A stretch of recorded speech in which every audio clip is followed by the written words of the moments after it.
With the introduction to the title SMG, I knew I wanted to make a class ability build due to the fact that its origin trait is going to give you class ability energy when you get kills. And there actually are a lot of exotics to take advantage of your class ability, like Sight and Ramparts, Crest of Alpha Lupi, Wormhost Crown, the 6 Coyote, the Stag, Boots the Assembler, Second Filaments, Lunafaction Boots, and even the Singwin.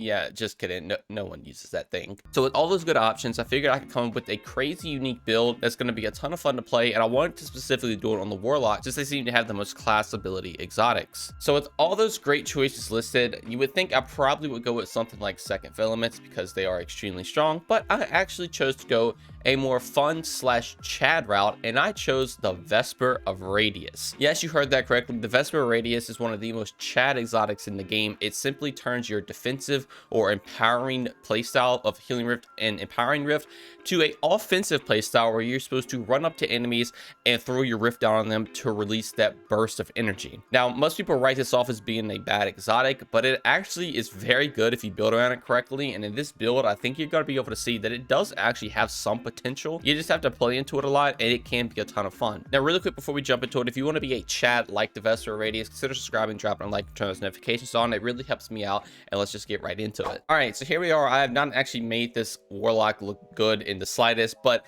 this is going to be our Vesper Radius build, which we'll get into the mods in a second. But obviously our weapon of choice is going to be the title, because when you get a kill, you're going to get class ability energy back, so you can get as much energy as possible. Now, obviously with a class ability build for Warlock, you want recovery, and I have 114, which isn't needed. This is just supposed to be a fun build, so I just kind of threw recovery stuff on there. Obviously getting to 100 recovery is all you need to get to, but just for the meme of this build, we're gonna have it at 114. And for weapons, you can kind of use whatever. And then this is not a perfectly crafted, fully masterwork, like ins and outs build. This is just for fun, just to take advantage of the new SMG.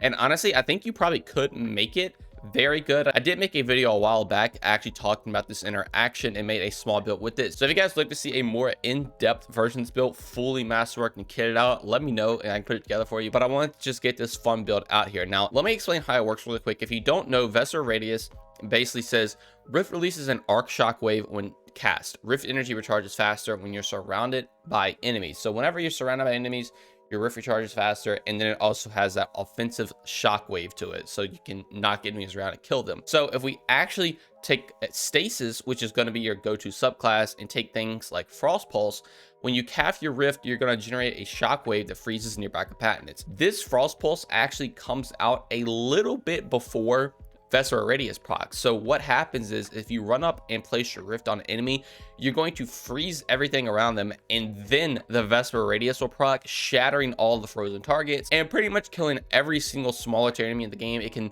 almost kill a bunch of majors. If everybody's grouped up, the shatter will kill absolutely everything, and it kind of makes it like a mini nuke or a mini Nova Bomb, which is very cool. But obviously this is not going to do extremely good for boss damage, but it is really good for mobbing if you just want to be a Chad and just run into the enemies and pop your rift. So for rift of choice, I would recommend Healing Rift, because obviously since you're going to be running into enemies, you want to be tanky and survivable, so Healing Rift is going to be good to keep your life up a little bit. I do just run Dustfield Grenade just to, you know, have the grenade. We're not even going to use our cooldowns between Dustfield and Penumbral Blast or our melee, because we're going to have a rift all the time. So for our aspect, we're going to be running Glacial Harvest, so every time we freeze an enemy, they're going to create a stasis shard. So now when we freeze those enemies, they're creating stasis shards, then they shatter, and then we can get our stasis shards for other benefits. Now for fragments, Whisper of Fissures to make all our frozen targets shatter even more, to do more damage, more AoE radius, which is very good. The main perk, Whisper of Refraction, so when you defeat slowed or frozen targets, you're going to grant class ability energy. So when you go use your rift and freeze everything, they're going to die, you're going to get rift energy back, which is very good. This is one of our ways to get our infinite class ability, especially pair it with the title if we ever need to top it off.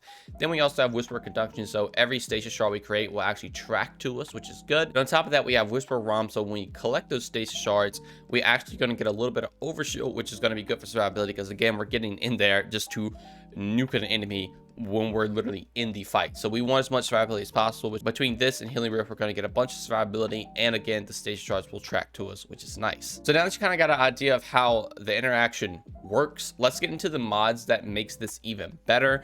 We'll start looking at things like Reaping Wellmaker. So Reaping Wellmaker basically says whenever you activate your class ability, your next weapon kill is going to generate a Void Elemental Well. So this is going to be good paired with the title, because obviously when you cast Rift, you get a kill with the title, you get class building energy. Then those void elemental wells are going to spawn, and then when you pick those up, you're also going to get class building energy back, because the way elemental wells work is when you pick up an elemental well, it's going to grant energy to your lowest energy. If your elemental well does match, however, it will give you energy to all of them. But since this is going to be a void elemental well, we're never going to use our melee or grenade, and we're always going to get class building energy. So again, when you get a kill with the title, you get energy. When you pick this void elemental wells up, you get energy. Now on these boots, I do have 2 installations. So whenever we pick up an orb of power, we do reduce our class ability cooldown. You don't take advantage of this much, but I do have these on here if someone else generates an orb. Now I'm also going to be running elemental shard. So this is going to make your stasis shards count as stasis wells. This is again going to be very good because this is going to give you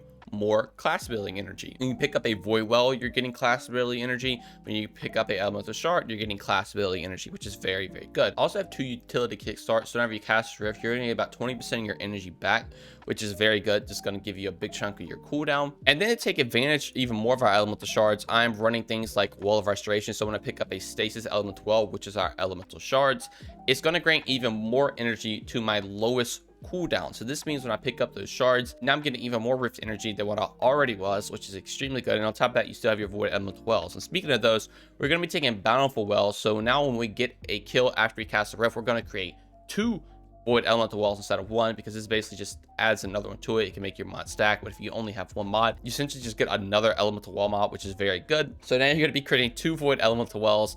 And then finally, well of utility. So when we pick those void elemental wells up, it's actually going to grant you even more class ability energy. So you can kind of see how everything synergizes.